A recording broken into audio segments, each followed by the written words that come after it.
What is AI? Artificial intelligence. How artificial intelligence is shifting humans and innovation at highest pace. I'm 23 and I live in Kyoto.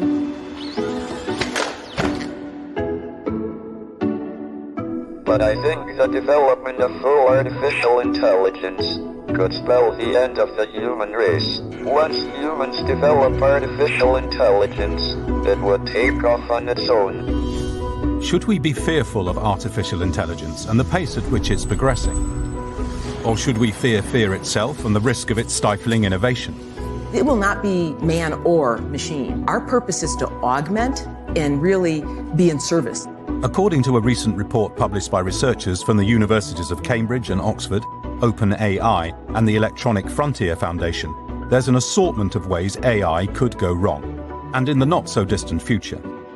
Focusing on what could happen in the next, say, 5 to 10 years, the paper draws attention to what may seem like more prosaic concerns than, for instance, a global takeover by humanoid robots with superintelligence.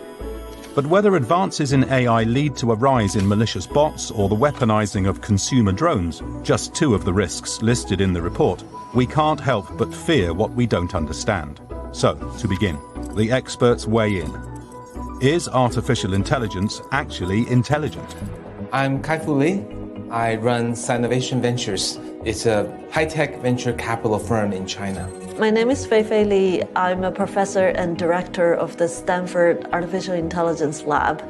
I'm also currently at Google on my sabbatical from Stanford. I'm Jennifer Ju Scott, co-founder and principal of Radian Partner and Radian Blockchain Venture. A lot of people ask about AI and whether it's intelligent.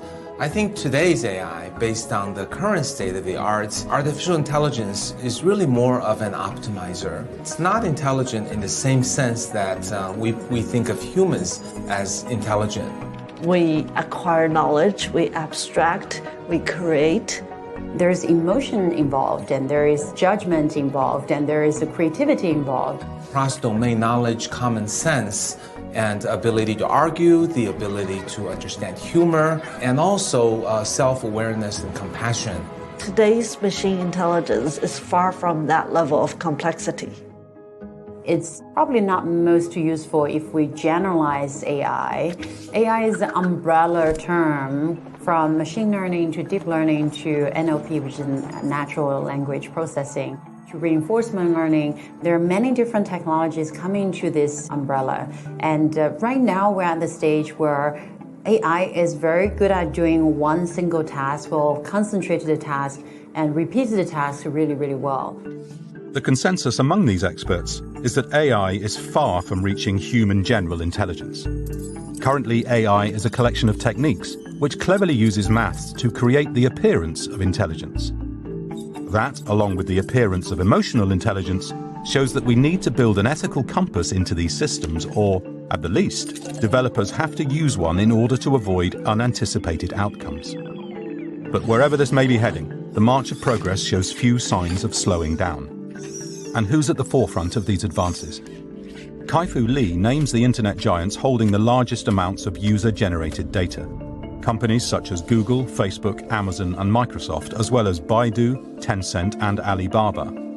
It's important to note that of these 7 companies, 4 are American and 3 Chinese, a near even split revealing just how fiercely competitive the field of AI has become. Over the summer, the Chinese government pledged to become the world's primary AI innovation center by 2030. Though the US still leads in terms of private investment, experts suggest that several key factors may enable China to push ahead. I think, it's quite interesting to see the duopoly between US and China. China is very interesting. It's my home country, and I see with lots of energy where things are in China. If we look at the top 100 people in AI, US probably has 80, UK and Canada probably have 15, China might have 2. On the other hand, China has 4 things going for it. Number 1 is that China has a huge, very strong engineering education and a mass of people with fantastic engineering training who are ready, able, and willing to jump into AI. its economy is very entrepreneurial right now. So there's an embracement of new technology and new ideas, and that is a very fertile playground for new technology. The third reason is the vast amount of data. Data is the fuel for AI, and China has more data than anybody else. 3 times more data because of 3 times more mobile users compared to the United States. It's actually 10 times more data in terms of ordering takeout, 50 times more data in terms of mobile payments. The fourth would be that there's a lot of support, both top-down and bottom-up in the society for AI technology and education. The government will put billions of dollars, not at the country level, but at the per city level, to help subsidize AI companies land, take off, and also bring back overseas talent. I think the two countries, no doubt, have become AI superpower, but they are two very different beasts. In US, we have companies like Boston Dynamics, DeepMind now is effectively an American company, and you have companies like, Hanson Robotics, etc. What they're producing is very inspiring, it's very futuristic. Some might argue it's slightly scary, especially with Boston Dynamics, when you see the robotics can do all this. At the same time, most of the people, including myself, we haven't really seen their products being used by everyone. And the difference in China is the engineers and developers in China are very practical. If what they're developing cannot be commercialized in the next year or two, they would not develop it. And then in the US, you see very advanced research being very well funded. That's probably going to be playing a dominant role in the next 10, 15, 30 years. One such American endeavor showing promise is being led by Rita Singh and her team of researchers at Carnegie Mellon. They're building AI-powered technology that analyzes the human voice. Why? Because our voices carry a lot of valuable information. Indeed, so much information that Singh can construct a 3-dimensional image of a person's face by studying the voice alone. Your voice carries a lot of information about you, an enormous amount of information. Everything about your physical stature, your facial structure, your ethnicity, what's going on in your body, your state of health, state of mental health, physical health, your income levels. It captures everything that influences your body and mind and is evident in your surroundings. This information is embedded at very, very fine levels, micro levels in the speech signal. This technology, says Singh, could have many applications in medicine and is already being employed by law enforcement to help identify criminals. Not only would it likely reshape the future, but also perhaps the past. I was curious to know what made Hitler so powerful. Was it because he said the right things? He was at the right place at the right time? I think the speculation is that it might have been something in his voice. And so I picked up Hitler's voice, and the first thing I discovered that there were signs of Parkinson's. He would hold his fists clenched like this. That was to hide a small tremor that he had developed. And from that kind of evidence, people have speculated that he might have had Parkinson's.